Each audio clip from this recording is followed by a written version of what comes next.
Today in the United States Senate, 11 Democrats joined Republicans in advancing the continuing resolution that would keep the government from shutting down.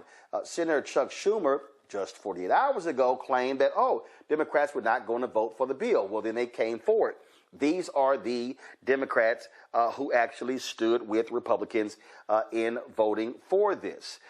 This, of course, has angered Democrats all across the country, and people have been coming after Senator Chuck Schumer because he did not hold the line. House Democratic leader Hakeem Jeffries made it perfectly clear that House Democrats were not happy at all with what took place by Democrats in the Senate. Listen. House Democrats remain strongly opposed to the partisan Republican spending bill that will hurt families, hurt veterans, hurt seniors, and hurt the American people. It is a false choice that Donald Trump, Elon Musk, and House Republicans have been presenting between their reckless and partisan spending bill and a government shutdown.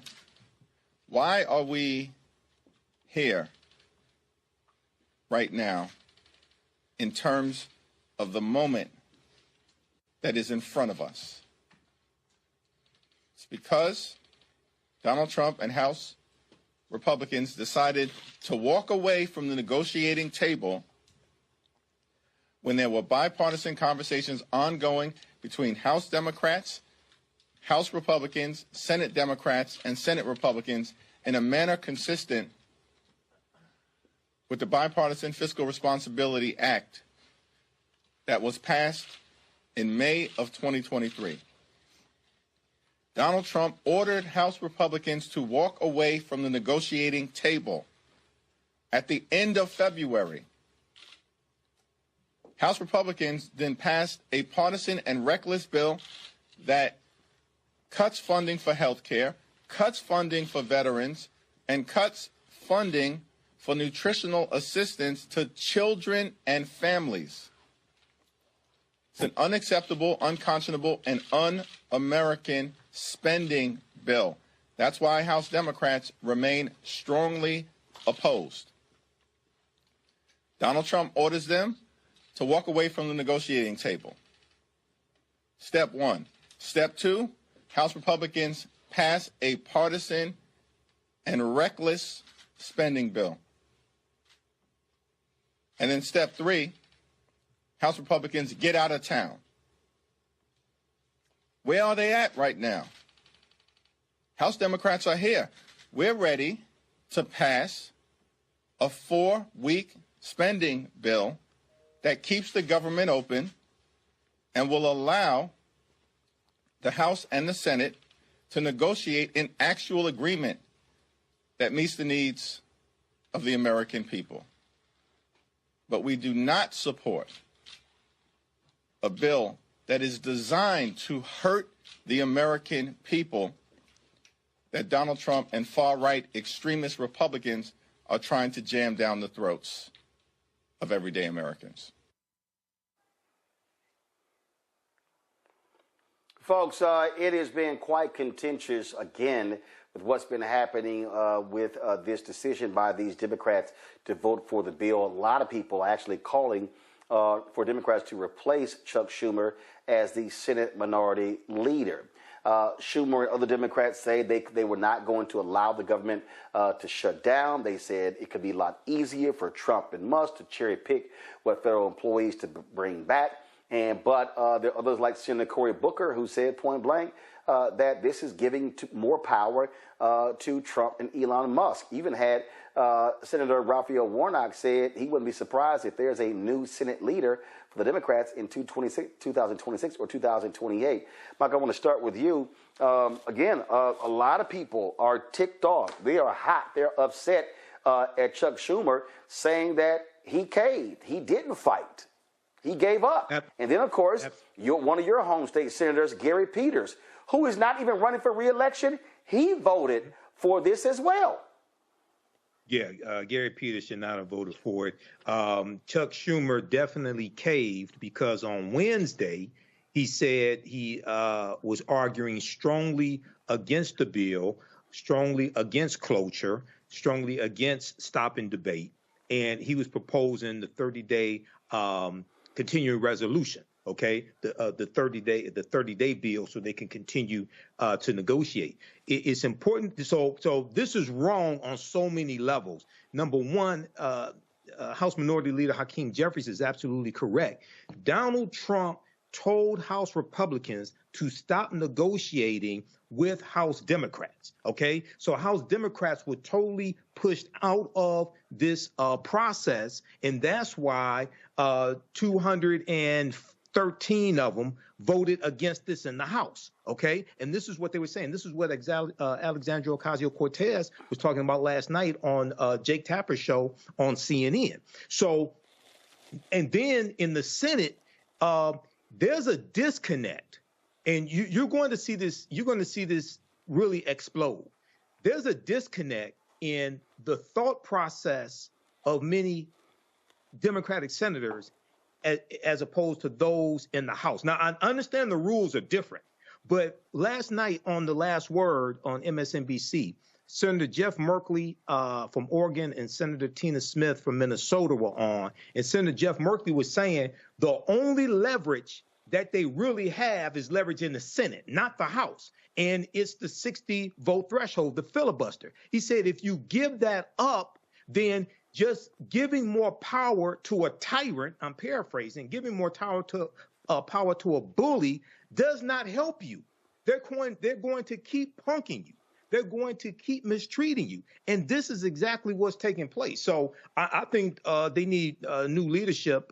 Senate Minority Leader Schumer needs to be out. And also CNN reported that you have some Democrats that are privately saying that Alexandria Ocasio-Cortez should primary Senator Chuck Schumer as well in 2026. I think she should as well. He's not built for this.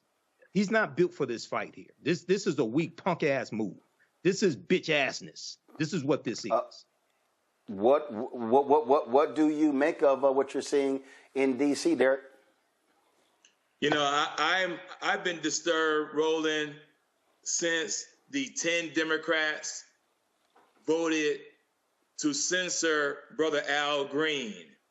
I've been disgusted with some of the Democrats up in Washington, D.C. In fact, those of us here in Georgia started making phone calls and saying it out loud with our full chest that we need them to stand up.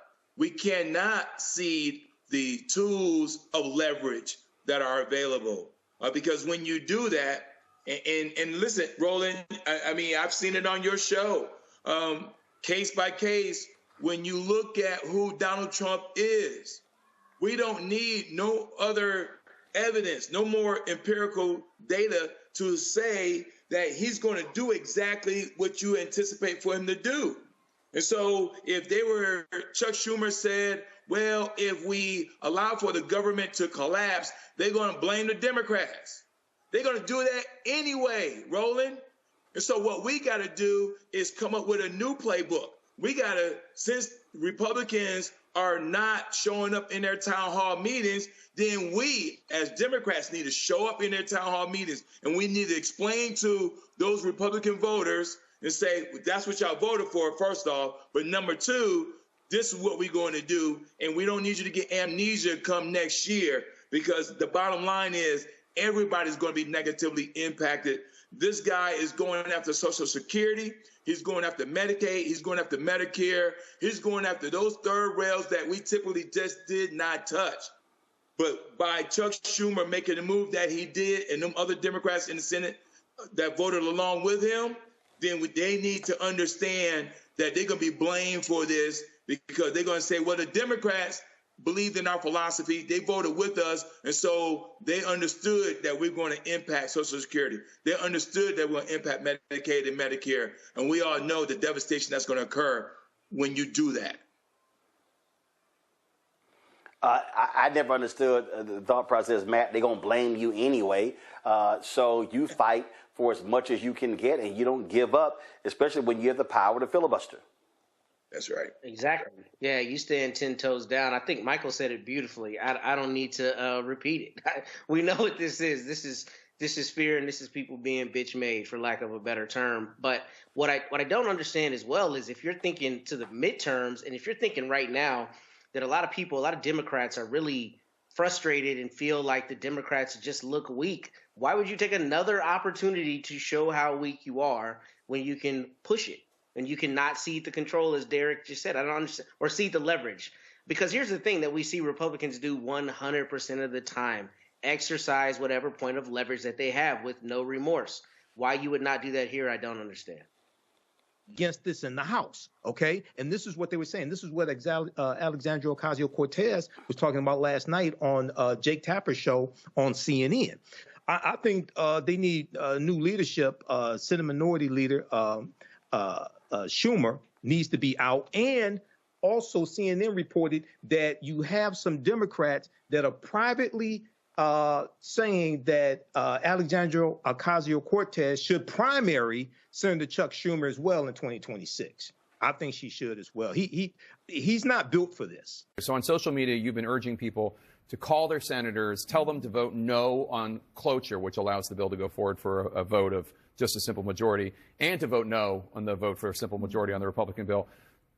What do you say to the counter argument of, like, a government shutdown hurts the country, hurts the people you represent from Queens and the Bronx? Absolutely, and that is why House Democrats have laid out a plan, as well as several Senate Democrats laid out a plan to keep government open for another 30 days as Republicans negotiate a deal with Democrats in order to have an extended government funding bill. But the House would have to come back into session, right?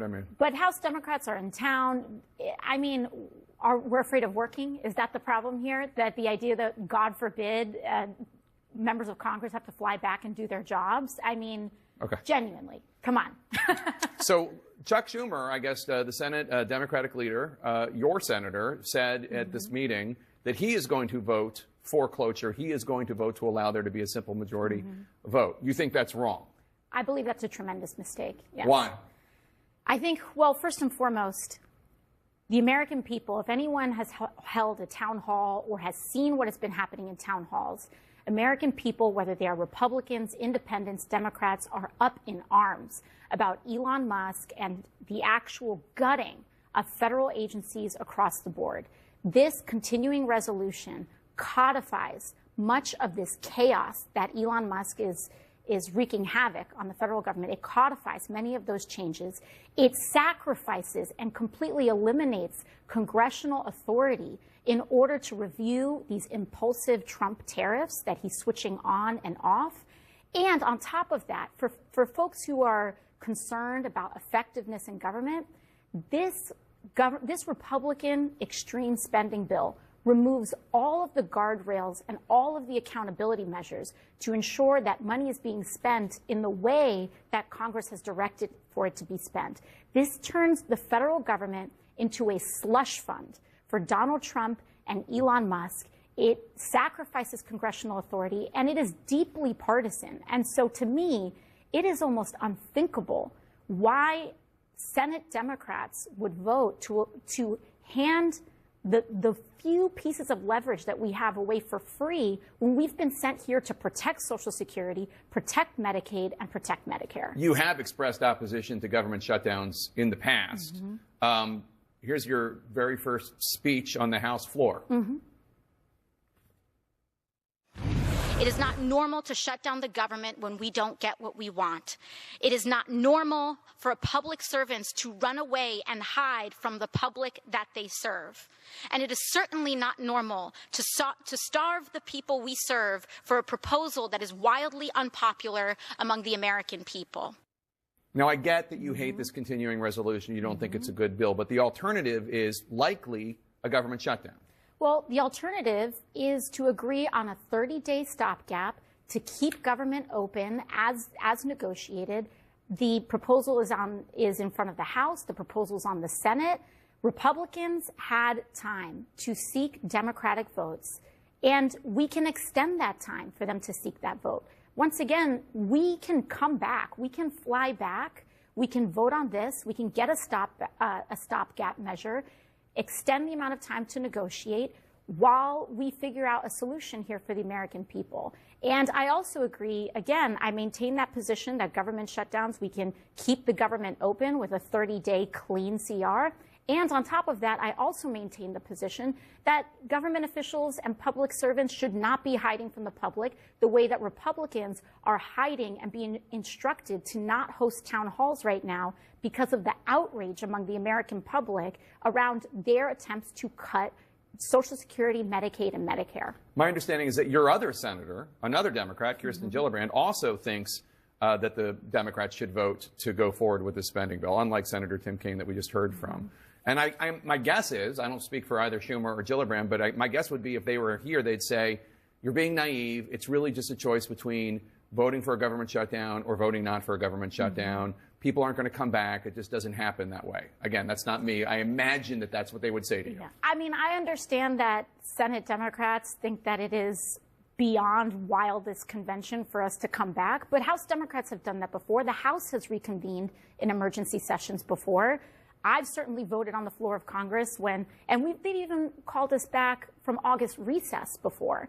This idea that it is beyond the scope of imagination for us to come back from vacation is just not an acceptable answer for the American public. I want to play something that President Trump said earlier today. Take a listen. If it's shut down, it's only going to be, if there's a shutdown, it's only because of the Democrats, and they would really be taking away a lot from our country and from the people of our country. Your colleagues, House Republicans, are already using the term Schumer shutdown, which has that nice alliterative style. Are you not worried at all about Democrats taking the heat for the shutdown? We know, and the American people are not going to have the wool pulled over their eyes. Everybody knows that Donald Trump is president, that Republicans have the Senate, and Republicans have the House. They have the keys to the entire United States government. And if Republicans wanted to avert a shutdown, they can. They can. They can, if they need Democratic votes, then they can negotiate with Democrats to get those votes. It is simple. They have two options, to pass it with their votes or to pass it with Democratic votes. And we also see the data bearing this out. When you look at public polling from very reputable firms, we see that the American people understand that, and they know that the party in charge of government is the party that's in charge of keeping government open. What do you think of the job Democratic leaders are doing, not just Senate Democratic leaders, but also Hakeem Jeffries, the Democratic leader in the House, your fellow New Yorker, in terms of standing up to Trump? Well, when we look at this vote around this government funding bill that we saw this week, Leader Hakeem Jeffries was able to keep the entire House Democratic caucus united and together. Except for Jared Golden. Right. Except every single House Democrat, including every single House Democrat who won a Trump district, except for one out of over 200, voted against this deeply partisan, extreme Republican spending bill. Not just because they're Democrats, but because they know it's bad for the country. This bill is bad for the country. And so I think that in terms of Democratic leadership in the House, we've seen that result in the House. I think it's time that we see similar results in the Senate. Would you, what do you think of the job that Chuck Schumer is doing? Would you ever challenge him, do you think? I think that what we need right now is a united Senate Democratic caucus that can stand up for this country and not vote for cloture and not vote for this bill. And I think that the strength that we have is in this moment. Reconciliation and all of these, Republicans do not need Democratic votes for that. They need it for this. And so the strength of our leadership in this moment is going to demonstrate the strength of our caucus. And I cannot urge enough how bad of an idea it is to empower and enable Donald Trump and Elon Musk in this moment. It is dangerous and it is reckless. Well, you just talked about the strength of your leadership. Chuck Schumer just said that he's going to vote for cloture. Not only the Democrats can do it, but he's going to participate in it. Does that mean that you think he's a weak Senate leader? I think that that would be a mistake. But we have time between now and tomorrow, and I hope that individuals that are considering that reconsider it. I genuinely do. I don't think it's what New Yorkers want. I don't think it's what the country wants. This is genuinely not about Democrats or Republicans. This is about deep cuts to Social Security, Medicare, Medicaid. This is about the evisceration of the federal government. This is about codifying the looting that is happening at the behest of Elon Musk in order to pay for his tax breaks for billionaires. And we have a responsibility to stand up for it. That is why people elected us, and that is our responsibility to them right now. But last night on The Last Word on MSNBC, Senator Jeff Merkley from Oregon and Senator Tina Smith from Minnesota were on. And Senator Jeff Merkley was saying the only leverage that they really have is leverage in the Senate, not the House. And it's the 60-vote threshold, the filibuster. He said if you give that up, then just giving more power to a tyrant, I'm paraphrasing, giving more power to a bully does not help you. They're going to keep punking you. They're going to keep mistreating you. You said earlier you were a, quote, hell no on the Republican CR. Are you still a hell no? Oh, absolutely. And here's what it comes down to. If you want to stop a bully, you don't hand over your lunch money. And if you want to stop a tyrant, you don't hand them more power. What we have seen in this extraordinary set of circumstances is a president who's taken down the watchdogs in terms of the inspector generals, fired the FBI agents who look over executive branch, who is trying to intimidate the press, and who is trying to intimidate Congress. And we have seen republics around the world fall because Congress becomes intimidated. Well, the Republicans on both sides are intimidated. The House Democrats don't have the power to stop on the House side, so the only power rests with us, to use our 60-vote power to force a negotiation. I feel like the path we are on for tomorrow night, in which Democrats will provide votes, will not accomplish that negotiation. In fact, clearly it won't. Back in 2019, when we were facing a Republican president, Trump, we used this power. We forced a negotiation. And what we did then is even more true now. That's the path we should be on.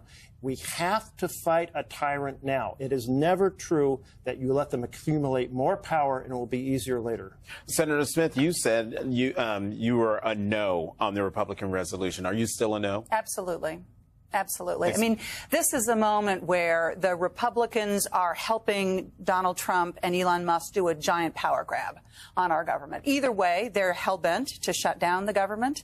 And I think that it is essential in this moment that we stand up to it. Just as Jeff is saying, this is a moment where we have to say, no, we are not going to go along with this bully. Because if we go along with it now, it's going to come back again and again and again. And I think it's important that people understand that this so-called continuing resolution is not a continuation of laws that Congress passed in the prior year, last year. It is a complete wholesale rewriting of those laws. It takes away research money for Alzheimer's and fetal alcohol syndrome. It would stop hundreds of projects in Minnesota that help us build child care centers in Moorhead and public safety projects in Rochester, Minnesota. And it gives Elon Musk and Donald Trump the power to basically decide, is this money that we want to reward our friends with, or are we going to punish our enemies by not spending that money? And that was where I was going to ask you about, because do you trust President Trump and Elon Musk and Russell Vought to actually spend the money in the ways that even that CR says they should be spent? Well, one thing about the CR, it does not have the type of table in it that says how different funds will be allocated. So let's take, for example, the Great American Outdoor Act. Normally there would be a table that would lay out how it would be fairly distributed around the country to different projects. Those tables are not in this. This means what we are handing Trump is a slush fund that he can use to reward states he's happy with, red states, and to penalize states he's unhappy with, blue states. That type of situation absolutely feeds into his desire already to have a way to kind of turn the knife in members of Congress to work his will. Congress, under the separation of powers, has to be fierce in defending that separation and defending the checks and balances. So, Senator Smith, then, what are you hearing from your colleagues ahead of tomorrow's vote? Because you have colleagues, Democratic colleagues, who are in a tough position. They are on the ballot. next year? What are you hearing from them or others who might be thinking of actually voting for the CR tomorrow? Well, what I'm hearing from my colleagues is, first of all, nobody wants the federal government to shut down. Everybody wants to hold the Republicans. And this is really about what the Republicans in the House and in the Senate are doing. This is their power grab. And people are furious about it. And everyone is trying to figure out what is the right thing to do to protect our country in this moment. Jeff and I believe, and I think many of our colleagues believe, that this is a moment where we really have to stand up. But at the end of the day, everyone is trying to figure out what the right thing to do is. And it's, you know, we're faced with two terrible choices, and that's the reality that the Republicans have put on our feet. And, you know, my view of it is, you know, if they want me to vote for their plan, then they need to negotiate with me and my colleagues to make sure that the interests of the people that I represent are reflected in their bills. And they haven't done that. They don't seem to be interested in doing that. Absolutely not. No. So if there is a government shutdown, Senator Berkeley, how do Democrats get the message out that it is, in fact, a Republican shutdown? Well, here's the way we do it. We take Patty Murray, Senator Murray from Washington, head of the Appropriations Committee, has laid out a 30-day plan in which we would have the government come open and we would negotiate. We'd either negotiate over the appropriation bills, which have all passed out of the Senate appropriation bills. That's the spending bills, 12 different bills, all passed out either unanimously or almost unanimously.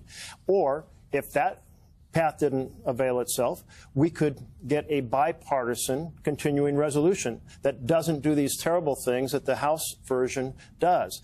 But to have that path work, we absolutely have to use the power we have in the Senate to deny the House Republican version. And here's the thing. We could go back to the floor every 2 hours and say, we're asking unanimous consent to spend an hour debating a return of opening the government for this 30 days for this purpose, and the Republicans would vote it down time after time. They would say no to the unanimous consent, and it would be so clear to the American people there's only one person and there's only one party to blame for a shutdown, and that's Trump, and that's the Republicans. And the American people are already inclined to think that because they understand the Republicans control the House, the Senate, the Oval Office. A recent poll said independents fully understand by 29% that it's the Republicans who would be responsible if there was a shutdown. And what we would see is Trump, last time, on the 2019 shutdown, 35 days, he suffered politically. The point that I disagree with some of my colleagues who have said Trump wants to shut down is what I have heard is that he was lobbying for the House bill and didn't want to shut down, knows how it hurt him last time, and knows that DOJ would be shut down under a shutdown. You know, Senator Smith, what do you hear? Let's switch gears and talk about tariffs and the impacts of tariffs, or even the uncertainty over tariffs. What are you hearing from your constituencies about the impact of all this on local economies in Minnesota? And then we'll talk about Oregon. It's a huge deal. So, you know, here's a guy who campaigned on delivering prosperity to Americans on day one. And what's happened? Costs are up. You know, the tariffs have created massive chaos. People's retirement savings, as we had at the beginning of your show, are disappearing overnight. And what I'm hearing at home is just especially from farmers and producers, is the trauma of having no idea what to expect. And you can see that being reflected in the stock market as well, but you can see it reflected in the faces of farmers in Minnesota who are wondering where their markets are going to be, what's going to happen. And then when at the same time the president and DOJ are cutting the farm to school programs that create markets at home for American food products in schools, they are just feeling like there's nobody who has their back in the Trump administration. Is that what you're hearing in Oregon, Senator? We are hearing exactly the same thing. I mean, during the last Trump tariff battles, we had bans on our Christmas trees, on our wine, on our fruits, and in fact, right now, we're looking at the situation where with Europe, if we're banning their alcohol from coming to the U.S., my wine industry is very concerned about our wine. The best Pinot Noir on the planet, I might add, will be banned from going to Europe. No, it can affect us in all kinds of ways. There's an extremely high level of stress over this. Senator Smith, let me get you on one thing before we have to go. Federal judges appear to be holding the line against Trump and Musk's dictator moves. Does it make you feel confident this can be stopped? Well, I think it's going to be stopped by Americans saying enough already. We are not going to put up with this. And it's going to be stopped by those of us in Congress who fight. But what is happening in the lower courts does give me real hope. We had this judge today who said, you know, this is a scam effort to defend the firings that you're doing. And I think that we're seeing some really good things coming out of the courts so far. Here at Sage and Elm, it's a plant thing. Everything is made by hand from plants, from our salves to our soaps, our lotions, our oils. Come shop our over 400 products made by hand from plants just for you, because you deserve. Did you know that the Washington Monument is based upon an ancient African structure called a tekken that comes from the mythology of Asar, Arset, and Heru, who the Greeks called Osiris, Isis, and Horus? Did you know that the panther deity Bast in the movie Black Panther and Wakanda Forever comes from an ancient African deity, a neter in ancient Egypt, ancient Kemet, called Bastet? Did you know that there were 17 pyramids found buried underneath Egypt around 2011? Also, the city of Memphis, Tennessee. What's the relationship between Memphis, Tennessee and Memphis in ancient Egypt? I'm historian and national political commentator Michael Imhotep. Be sure to register for my new 12-week online history course, Ancient Kemet, the Moors, and the Ma'afa, Understanding the Transatlantic Slave Trade, what they didn't teach you in school.